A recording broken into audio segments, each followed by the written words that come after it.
The icy wind howled across the snow-dusted plains of Wyoming Territory, 1883, as Faith Valenti clutched her swollen belly and stumbled toward the weathered barn. 8 months pregnant and alone, she had nowhere else to go as darkness fell on the unforgiving frontier landscape. Faith's breath came out in white clouds as she pried open the heavy wooden door just enough to slip inside. The relative warmth of the barn, filled with the earthy scent of hay and livestock, was a blessed relief from the bitter November cold. She'd been walking since midday when the stagecoach driver had reluctantly let her off at the crossroads, still 20 miles from her intended destination of Sweetwater Springs.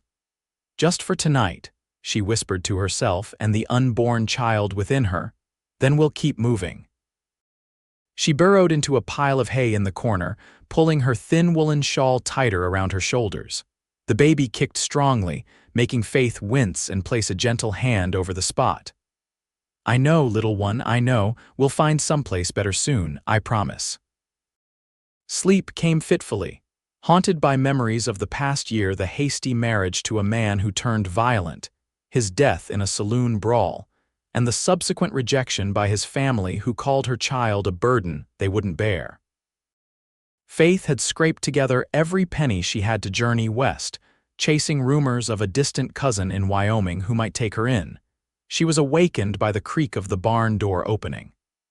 Dawn's pale light filtered through the gaps in the wooden slats as a tall figure stepped inside. Faith froze, pressing deeper into the shadows of her hay nest. "Who's there?" The man's deep voice cut through the morning silence. "I know someone's in here. Come on out now." Faith considered remaining silent, but another powerful kick from the baby made her gasp involuntarily. The man strode toward the sound, his spurs jangling with each step. When he rounded the corner of a stall and saw her, a pregnant woman with tangled auburn hair and fear-filled eyes, he stopped short. "Madam?" His tone softened immediately. "Are you hurt?" Faith shook her head, struggling to sit up. "I'm sorry for trespassing. I just needed shelter for the night. I'll be on my way now." Noah Galloway removed his hat, revealing dark hair and concerned blue eyes in a weathered face. He couldn't be much past 30, with broad shoulders and a bearing that spoke of confidence tempered by kindness. "You're in no condition to be going anywhere just yet." He crouched down, keeping a respectful distance. "When's the last time you ate?" Faith hesitated. "Yesterday morning." Noah nodded once, decision made. "My house is just up the hill. It isn't fancy, but there's food, a fire, and a proper bed." "You can't stay out here in your condition." "I couldn't impose, it's no imposition. My mother would haunt me from her grave if I left a woman in your state out in this barn." His eyes crinkled slightly at the corners. "I'm Noah Galloway. This is my ranch, modest as it is." "Faith Valenti," she replied, accepting the hand he offered to help her up. "I was trying to reach Sweetwater Springs." "That's still a good 20 miles west, no place for a woman about to have a baby to be traveling alone." He frowned slightly. "Where's your husband?" Faith's eyes dropped. "Dead, 6 months now." Noah didn't pry further, he simply nodded and gestured toward the barn door. "My house is just up there. Can you walk, or shall I fetch the wagon?" "I can walk," Faith insisted, though her legs trembled with exhaustion. Noah remained close as they made their way up the gently sloping path to a sturdy log cabin. It was larger than Faith had expected, with smoke curling invitingly from the stone chimney.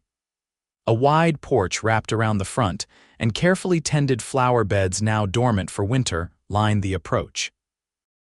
Inside, the cabin was unexpectedly homey.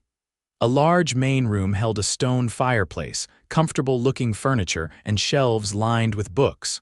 Through an open doorway, Faith glimpsed a tidy kitchen. "Sit by the fire," Noah instructed, pulling a rocking chair closer to the hearth. "I'll make some coffee and breakfast." Faith sank gratefully into the chair, the warmth of the fire seeping into her chilled bones. "Why are you helping me, Mr. Galloway?" Noah paused in the doorway to the kitchen. "Out here, folks help each other. It's how we survive." He gave a small shrug. "And it's just Noah, if you don't mind." While Noah busied himself in the kitchen, Faith took in more details of the home. It was a bachelor's house, certainly, but well kept. There were touches that suggested a woman's hand in the past: handmade curtains, a colorful quilt folded over the back of the sofa, a vase that now held dried wildflowers. Noah returned with a mug of steaming coffee and a plate of biscuits with butter and honey. Eggs are cooking. It's not much, but it'll tide you over. Faith couldn't remember when food had looked so good. It's more than generous, thank you. As she ate, Noah sat in the chair opposite, his own coffee cradled between calloused hands. So, Sweetwater Springs, you have family there, a cousin. Though I've never met her. My mother corresponded with her before she died. Faith hesitated. I'm not even certain she'll take me in, but I had nowhere else to go. Noah nodded thoughtfully. Sweetwater's a decent town, growing since the railroad came through. But the mountain pass between here and there can be treacherous this time of year. He looked pointedly at her swollen belly. And you look like you might have that baby before you'd reach it anyway. Faith's hand went protectively to her stomach. I still have a few weeks. Babies come when they want to, not when we plan for them. There was something in his voice, knowledge, perhaps grief, that made Faith curious, but she didn't ask. I have a proposition, Noah said after a moment. Winter's setting in and you need a safe place. I've got a spare room that's not being used. Stay until spring, or at least until after the baby comes and you're strong enough to travel. Faith stared at him, shocked by the offer. You don't know anything about me. I know you're a woman in need and I have the means to help. He set his coffee down. There's no strings attached to this offer, Mrs. Valenti. My mother was a midwife. I grew up respecting women and their choices. The room is yours if you want it, for as long as you need. But why would you do this for a stranger? Noah's eyes took on a distant look. 2 years ago, my wife died in childbirth along with our son. The doctor couldn't get here in time. His voice was steady but heavy with old pain. I couldn't save them, but maybe I can help you and your child. Faith felt tears spring to her eyes. I'm so sorry for your loss. Noah acknowledged this with a nod. So what do you say? At least stay until the snow passes. Looking into his earnest face, Faith felt the first stirrings of trust she'd experienced in a long time. Thank you. I accept at least until the baby comes. Good. Noah smiled, and it transformed his serious face. Now finish your breakfast, then I'll show you to your room. The room Noah gave Faith had clearly been intended as a nursery. Though now used for storage, it still had a small bed and a rocking chair by the window that overlooked rolling pastures stretching toward distant mountains. My wife, Abigail, painted the walls, Noah explained, gesturing to the pale blue color. We can move these boxes out if you'd like more space. It's perfect, Faith assured him, touched by his willingness to offer this particular room. The next few days fell into a surprising rhythm. Noah rose early to tend to his cattle and horses, while Faith found ways to make herself useful around the house despite her awkward bulk. She insisted on cooking and keeping the house tidy, small payments for his kindness.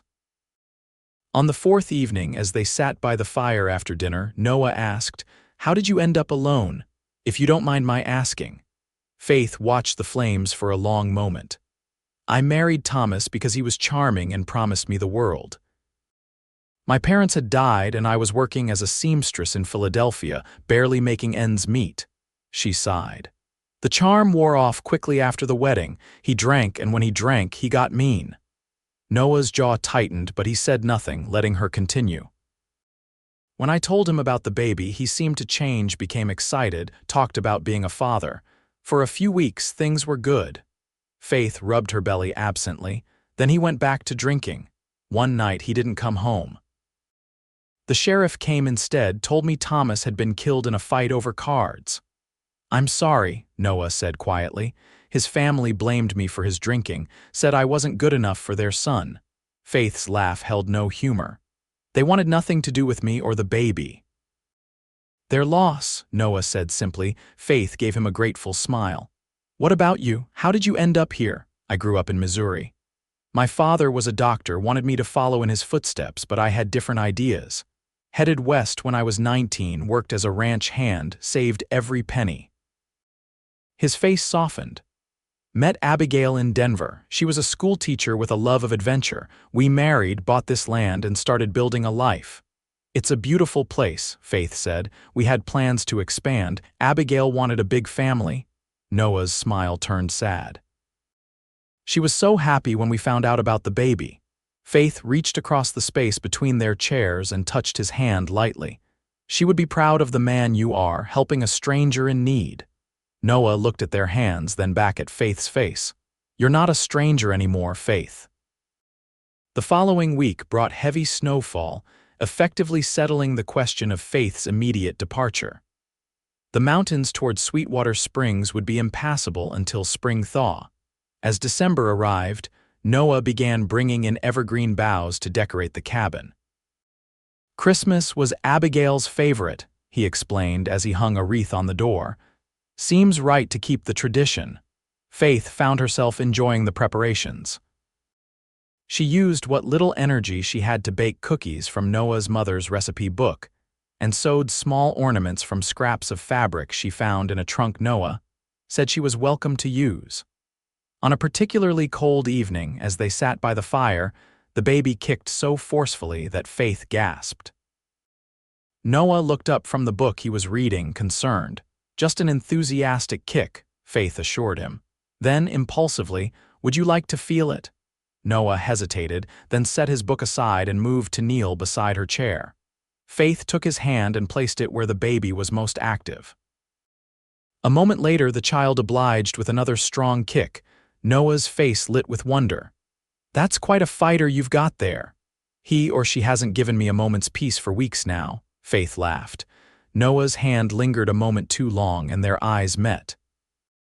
Something unspoken passed between them, an awareness that transcended their short acquaintance. Noah pulled his hand away first, clearing his throat. I should bring in more firewood before bed, he said, rising quickly.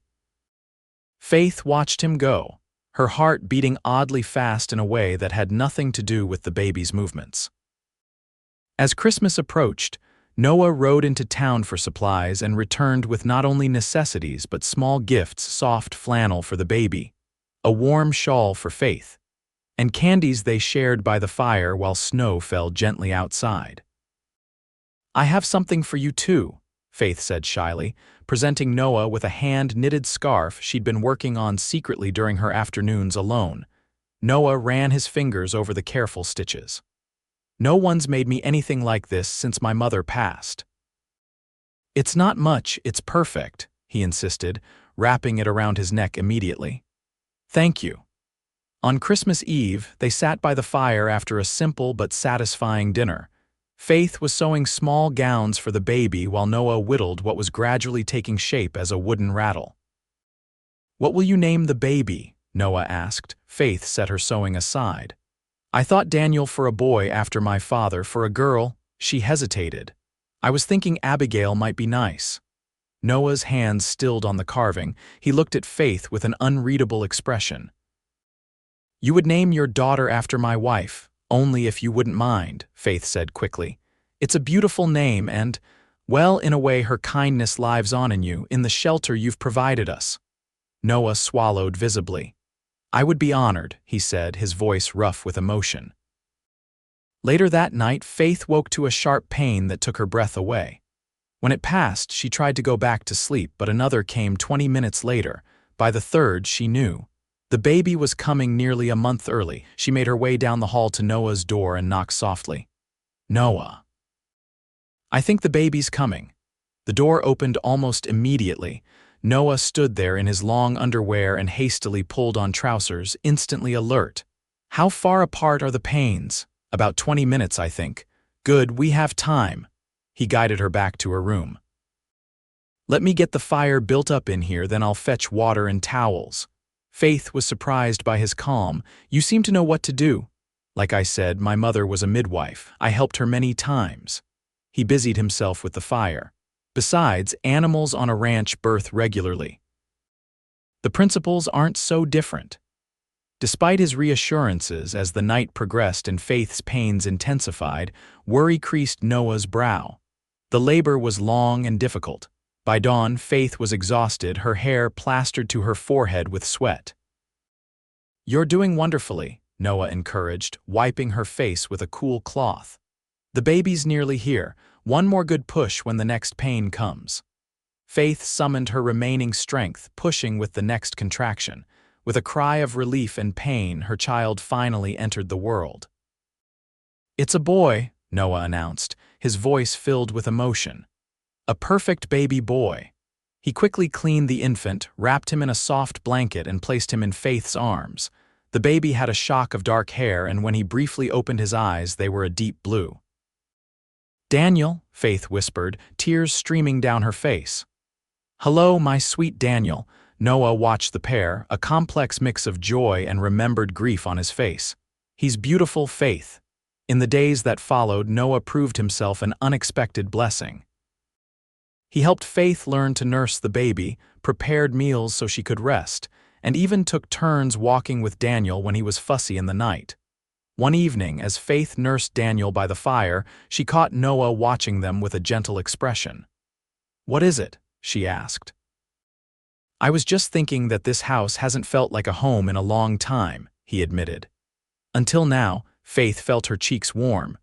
"We've imposed on you too long already. Once the mountain pass clears, do you really want to go?" Noah interrupted, his directness surprising them both. Faith looked down at Daniel, then back at Noah. "I don't know what I want anymore, except that I want Daniel to be safe and loved. He is loved by both of us." Noah moved to sit beside her on the small sofa. "Faith, I know it hasn't been long, but I've come to care for you and Daniel more than I thought possible. When I found you in that barn, I was just trying to do the right thing. I never expected." He trailed off. "What?" Faith whispered. "I never expected to find a reason to hope again. To feel like the future might hold something besides memories and regrets." Faith felt tears threatening. "Noah, you don't need to say anything now," he assured her. "Just know that you both have a place here for as long as you want it." As winter slowly gave way to spring, Faith and Noah's connection deepened. They worked side by side during the day, Noah teaching Faith about ranch life, Faith bringing warmth back to the house that had been merely a shelter for Noah since Abigail's death. Daniel grew strong and healthy, his smile bringing joy to both of them. Noah fashioned a cradle that sat in the main room during the day, and Faith often caught him speaking softly to the baby when he thought she wasn't listening. One evening in early April, they sat on the porch watching the sunset paint the mountains in gold and crimson. Daniel was sleeping peacefully in Noah's arms, a sight that never failed to tug at Faith's heart. "I got a letter from the postmaster when I was in town yesterday," Noah said casually. "He finally located your cousin in Sweetwater Springs." Faith felt her stomach tighten. "Oh," she moved on, "married a railroad man and headed to California last fall." Noah looked at her carefully. "If you still want to find her, I could help you make inquiries." Faith was quiet for a long moment. "No," she finally said.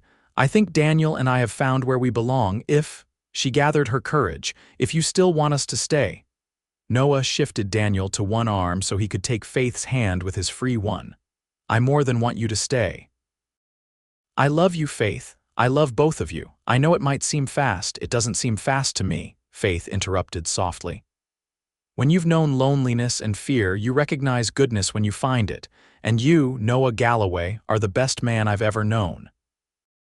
Noah's smile was bright enough to rival the setting sun. "Does that mean you might consider making this arrangement permanent, being my wife, letting me be a father to Daniel?" Instead of answering, Faith leaned over and kissed him their first kiss, sweet with promise. "Yes," she whispered against his lips. They married 2 weeks later in the small church in town, with Daniel cradled in the arms of the minister's wife during the ceremony. The townsfolk welcomed Faith warmly, many commenting that it was about time Noah Galloway found happiness again. Spring bloomed fully into a glorious summer. Faith learned the rhythms of ranch life, helping with the vegetable garden and even, to Noah's initial alarm and eventual pride, learning to ride horseback. Daniel thrived under their combined care, growing sturdy and curious about everything around him. One evening in late summer, as they sat on a blanket beneath an old oak tree watching the fireflies emerge, Noah asked, "Do you ever regret it, not continuing on to find your cousin?" Faith looked at their son, now crawling enthusiastically toward a particularly bright firefly, then at her husband, the man who had found her at her most vulnerable and offered nothing but respect and kindness. "Never," she answered truthfully. "That night in the barn, I was praying for shelter. What I found was a home." Noah pulled her close, pressing a kiss to her temple. "When I found you there, I thought I was just offering a temporary refuge. I didn't realize you were answering my prayers too." Daniel crawled back to them, babbling happily, and Noah scooped him up, tossing him gently in the air to make him laugh. Faith watched them, her heart full. By the following spring, the ranch had prospered under their joint care. Noah had expanded the cattle herd. Faith had started selling butter and cheese to the general store in town, and Daniel was walking everywhere, keeping them both constantly on alert. On the anniversary of the day Noah found Faith in the barn, he presented her with a gift, the deed to the ranch, now listing both their names. "This is our home, built by us together," he said. "I want to make it official." Faith, who had her own surprise to share, took his hand and placed it on her stomach. "And soon there will be one more Galloway to share it with." Noah's eyes widened. "Really? You're certain?" Faith nodded, laughing as Noah lifted her and spun her around. "Be careful with my wife, Galloway," called a teasing voice. They turned to see Dr. Wilson, who had become a friend, riding up the lane for his monthly visit to check on patients too far from town to come to his office regularly. "Doc, perfect timing," Noah called back. "Faith's expecting." The doctor smiled broadly as he dismounted. "Wonderful news. Let's make sure mother and baby are doing well then." After examining Faith, Dr. Wilson confirmed what she already knew. "Everything looks perfect. I'd say you're about 2 months along. Should be a harvest baby." That night after Daniel was asleep, Noah held Faith close in their bed. "I never thought I could be this happy again," he confessed. "After losing Abigail and the baby, I thought that part of my life was over." Faith kissed him softly. "She'll always be part of your heart.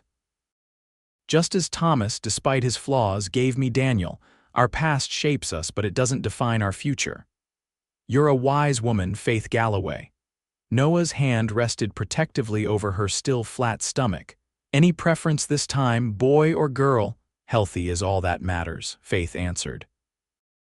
Then, with a smile, "Though a little girl with her father's blue eyes would be lovely." In September, as the aspen trees turned golden on the mountainsides, Faith gave birth to a daughter. The labor was faster and less complicated than with Daniel with Dr. Wilson arriving in plenty of time to assist. "She's perfect," Noah whispered, cradling his newborn daughter while 2-year-old Daniel peered curiously at his baby sister from Faith's side. "Abigail Rose Galloway," Faith named her, watching Noah's eyes fill with tears of gratitude and joy. "Thank you," he murmured, bending to kiss first his daughter's forehead, then his wife's lips. The years that followed brought changes and growth to the Galloway ranch. Noah's careful management and Faith's industriousness allowed them to purchase adjoining land when it became available. They added a proper barn, expanded the house with 2 more bedrooms, and built a bunkhouse for the 2 ranch hands they eventually hired. Daniel grew into a thoughtful, responsible boy who shadowed his father around the ranch, soaking up knowledge like a sponge. Abigail, or Abby as they called her, was fiercely independent and equally at home with her mother's domestic skills and her father's outdoor work. When Daniel was 8 and Abby 6, twins joined the family, Samuel and Joseph, identical in looks but opposite in temperament. Sam was quiet and observant, Joe boisterous and always in motion. Noah joked that the good Lord had blessed them with one calm child to balance out the hurricane that was his brother. Through the years, Faith sometimes thought back to that desperate night when, 8 months pregnant and alone, she'd taken shelter in a stranger's barn. How close she had come to passing by the Galloway ranch entirely, to continuing on a path that might never have led her home. On their 20th wedding anniversary, Noah surprised Faith with a special dinner after the children were in bed. He'd prepared all her favorites and set the table with wildflowers from the meadow where they often picnicked. 20 years, Faith marveled, accepting the glass of wine Noah poured for her. Sometimes it feels like we've always been together.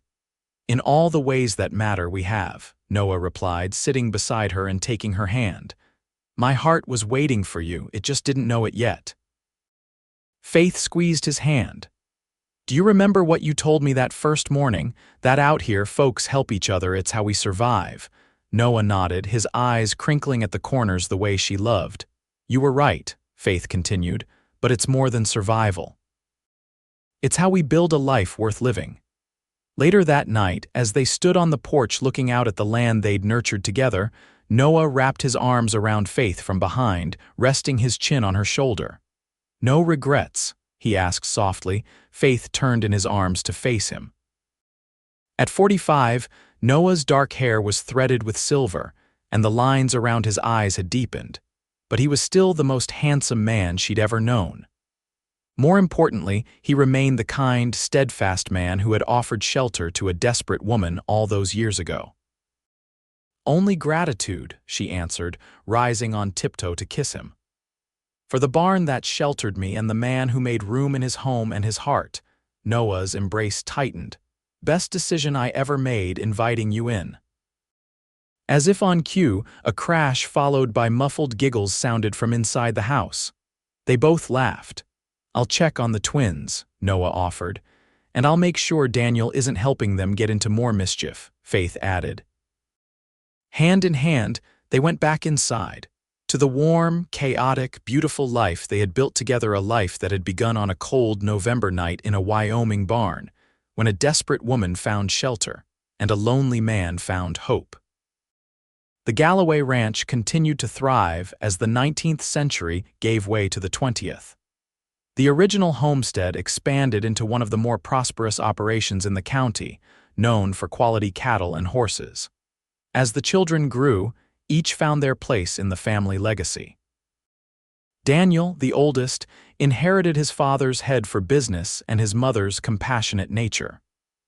By 20, he was effectively managing large portions of the ranch operations, allowing Noah to step back gradually. Though many young women in the area set their caps for the handsome, prosperous young rancher, Daniel's heart was captured by Elizabeth Mackenzie, the new schoolteacher who arrived in town with modern ideas and a determination to bring better education to rural Wyoming. Abby, as spirited at 18 as she had been at 6, challenged conventions at every turn. She insisted on attending college, a rarity for a ranch girl in 1901, and with her parents' blessing, enrolled at the University of Wyoming to study agriculture and animal husbandry.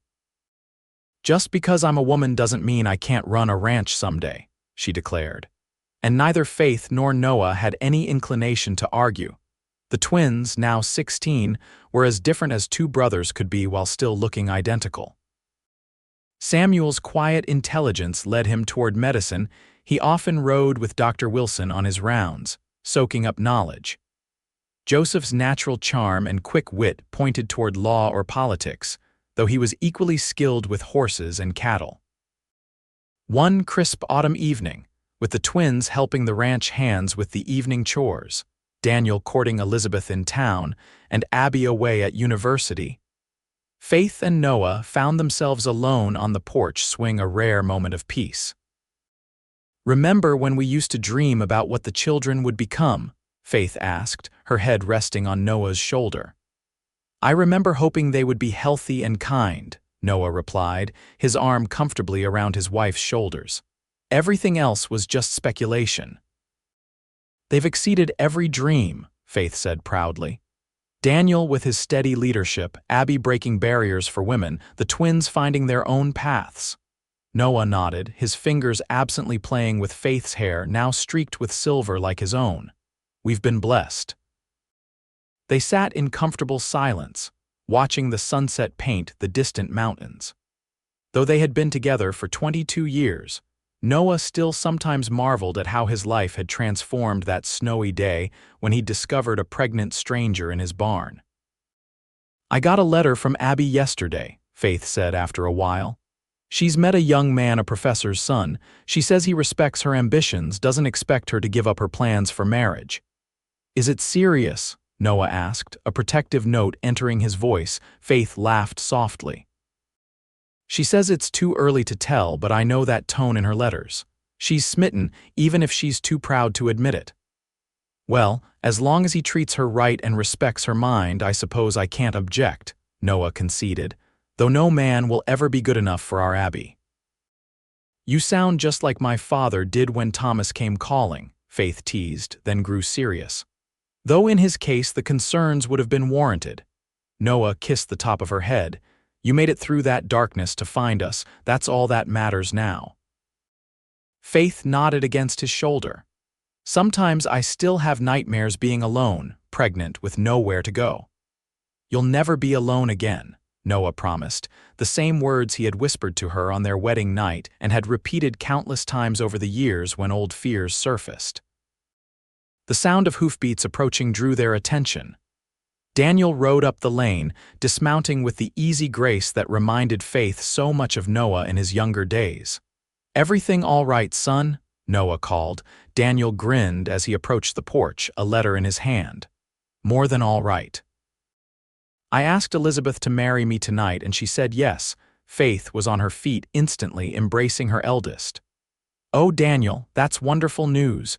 Noah shook his son's hand warmly, then pulled him into a hug. "Congratulations, son. Elizabeth is a fine woman."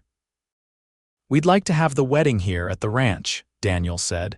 "In the spring, when Abby can come home from university and the weather's fair enough for an outdoor celebration." "Of course," Faith agreed immediately. "We'll make it perfect." Later that night, as they prepared for bed, Faith found herself reminiscing about her own simple wedding to Noah all those years ago. "Just the three of us, essentially you, me, and baby Daniel," she recalled, brushing out her hair at the vanity Noah had given her for their 10th anniversary. "And now our Daniel's getting married," Noah mused, watching his wife from their bed.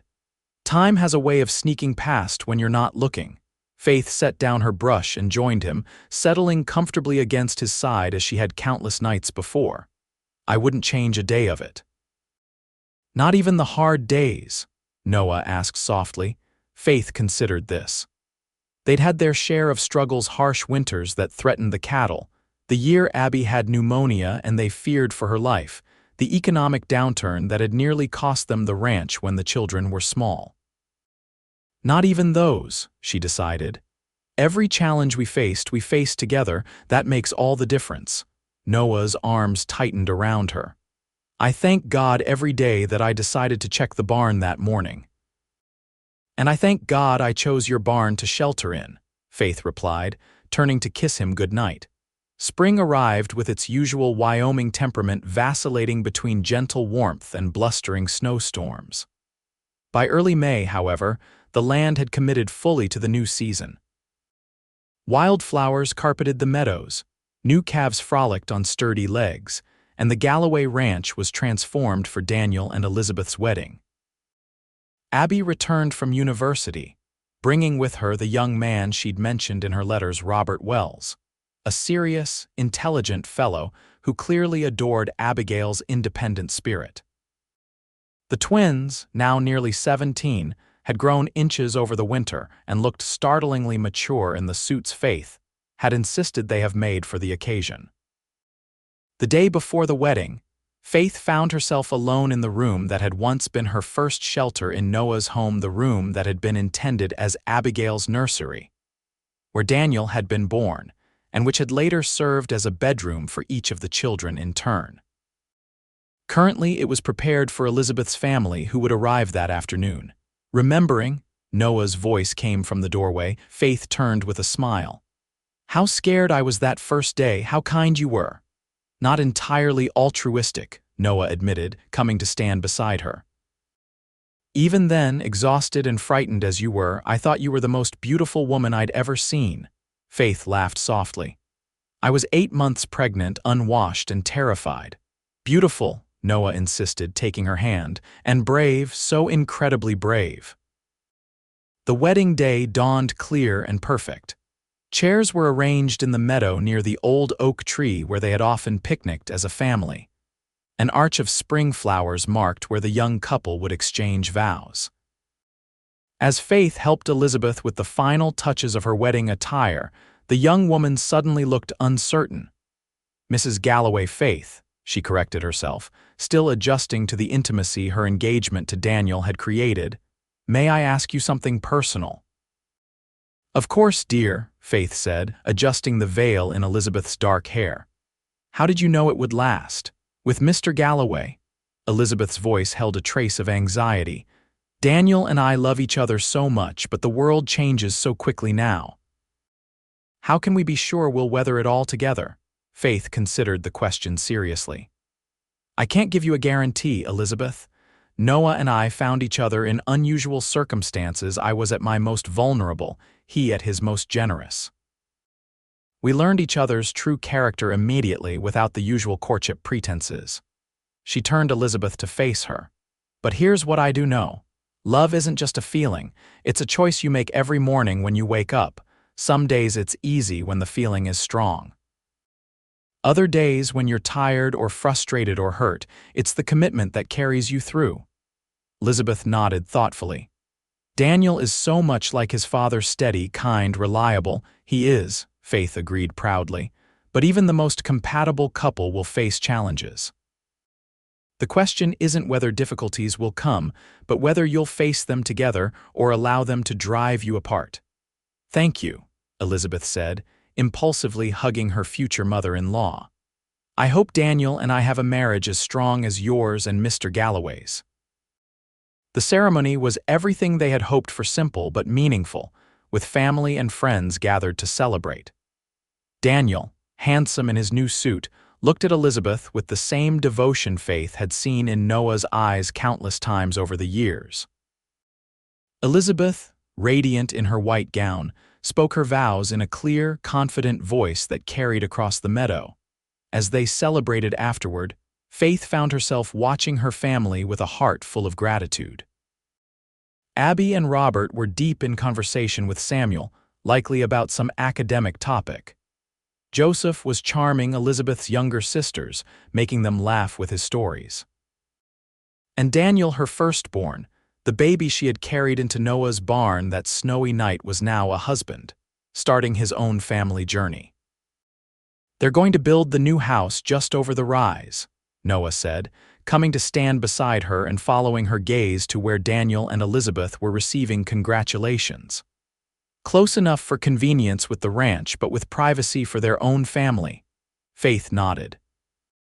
They had given the young couple a section of land as a wedding gift, enough to build a home and perhaps eventually expand the ranch operations further. "It's the perfect spot. Elizabeth will be able to continue teaching in town, and Daniel can manage things here with you." "With us," Noah corrected gently. "Don't think I haven't noticed how you've taken over the books and correspondence. This ranch succeeds because of both of us." Faith smiled up at him. "Partners in all things." "Always," Noah agreed, bending to kiss her softly. As the celebration continued into evening, lanterns were lit around the property, casting a warm glow over the gathering. Faith found herself drawn to the old barn where her Wyoming journey had begun. Stepping inside, she breathed in the familiar sense of hay and leather that had once seemed like desperate shelter and now represented home. "I thought I might find you here," Noah's voice came from behind her. "Getting sentimental in your old age, Mrs. Galloway?" Faith turned to him with a smile. "Just counting blessings, Mr. Galloway." Noah approached and took her hands in his. "Dance with me? Here. There's no music." Noah pulled her gently into his arms. "We don't need music. We've been dancing to the same rhythm for 23 years now." As they swayed together in the barn where they had first met, Faith rested her head against Noah's chest, feeling the steady beat of his heart. From outside came the sounds of laughter and distant music from the wedding celebration, their family, their legacy, their future. "I love you, Faith Galloway," Noah murmured against her hair. "Every day more than the last, and I love you," Faith replied, lifting her face to his. "My shelter, my home, my heart." As autumn painted the Wyoming landscape in gold and crimson that year, Faith and Noah welcomed their first grandchild, a healthy boy, Daniel and Elizabeth, named Noah Thomas, honoring both grandfathers. Faith, holding the infant while Elizabeth rested, marveled at life's perfect circles. "He has your eyes," Noah observed, peering over her shoulder at the sleeping child, "and your chin," Faith replied, "just like Daniel did." As the years continued their steady march, the Galloway family flourished. Abby eventually married Robert, combining her practical knowledge of ranching with his academic approach to create innovative farming methods that helped many in the region weather changing economic times. The twins found their respective paths, Samuel becoming a doctor like his paternal grandfather, Joseph a lawyer who eventually served in the state legislature. Through it all, Faith and Noah remained the steady heart of the family, adapting to the new century's changes while maintaining the values that had sustained them: hard work, kindness, and unwavering commitment to each other and those they loved. On the 50th anniversary of the day Noah found Faith in his barn, their children arranged a celebration that brought the entire extended family back to the original homestead.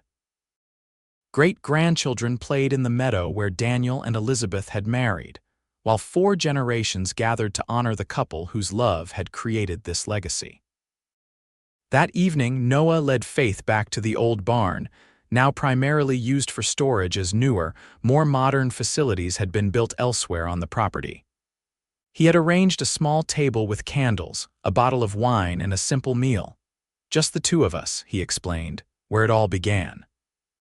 Faith, her auburn hair now white but her eyes still bright with the same spirit that had carried her through that desperate journey so long ago, smiled at her husband's thoughtfulness. 50 years, she marveled, sitting across from him. "How is that possible?" "One day at a time," Noah replied simply. At 78, he moved more slowly than in his younger years, but his voice still carried the same warmth that had first earned Faith's trust. They ate and reminisced, recalling triumphs and challenges, births and passings, changes both welcomed and resisted. When they had finished, Noah reached across the table and took Faith's hand. "I have something for you," he said, placing a small package before her. Faith unwrapped it carefully to find a hand-carved wooden box.